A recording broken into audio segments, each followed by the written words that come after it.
2017 সালে সুব্রত বন্দ্যোপাধ্যায় এমন একটা ভাস্কর্য নির্মাণ করেছিলেন যে ভাস্কর্যটা এই সেদিন পর্যন্ত বাংলার তো বটেই, পৃথিবীর শ্রেষ্ঠ ভাস্কর্য বলে কেউ কেউ দাবি করেছেন। ওই যে যুবভারতীর সামনে বসানো ছিল, দেখেছিলেন? সেই একটা অসাধারণ কিম্ভূত কিমাকার একটা ছবি, একটা মূর্তি, একটা কোমর পর্যন্ত একটা শরীরে, তার উপরে একটা বল বসানো।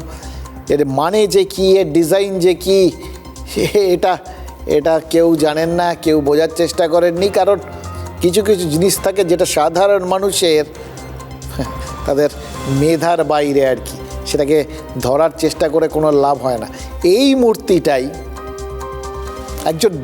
একজনের ডিজাইন করে দেওয়া মূর্তিটাই নিজের ওয়ার্কশপে বানাতে বাধ্য হয়েছিলেন সুব্রত ব্যানার্জি। কারণ দুটো। প্রথমত, ওই মূর্তির পরিকল্পনা, মূর্তির প্রাথমিক স্কেচ, এগুলো যিনি করেছিলেন, এগুলো যার নামটা ওই মূর্তির তলায় ছিল, কিন্তু তার নাম মমতা বন্দ্যোপাধ্যায়। এবং দ্বিতীয়ত, মমতা বন্দ্যোপাধ্যায়ের মস্তিষ্ক প্রসূত এই মূর্তির বরাত সুব্রত বন্দ্যোপাধ্যায়কে যিনি দিয়েছিলেন, তার নাম অরূপ বিশ্বাস। মানে বুঝতে পারছেন, একজন সেই সময়ের মুখ্যমন্ত্রী আর একজন ক্রীড়ামন্ত্রী। হচ্ছে কোথায়? একটা ক্রীড়া স্টেডিয়ামের বাইরে। সুব্রত বন্দ্যোপাধ্যায় আমাদের জানিয়েছেন এইরকম একটা অদ্ভুত টাইপের স্কন্ধ কাটা, শুধু না কোমর কাটা বলতে পারেন আর কি, এই মূর্তি দেখে তিনি প্রথমে চমকে গেছিলেন, পরে বিরক্ত হয়েছিলেন, কিন্তু সেগুলো তো নিজের ভেতরেই চেপে রাখতে বাধ্য হয়েছিলেন, কারণ তার কিছু করার ছিল না।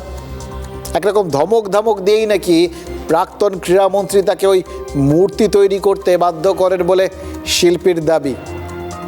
তাও বাঁচোয়া, প্রথমে তৎকালীন সরকারের পরিকল্পনা ছিল ওই রকম একটা মূর্তি যুবভারতীর সামনে রাস্তার ওপর বসানো হবে, দুপা আরও বড় খাম্বার মতো উপরে উঠে যাবে, আর দুপায়ের ফাঁক দিয়ে গাড়ি ঘোড়া চলবে।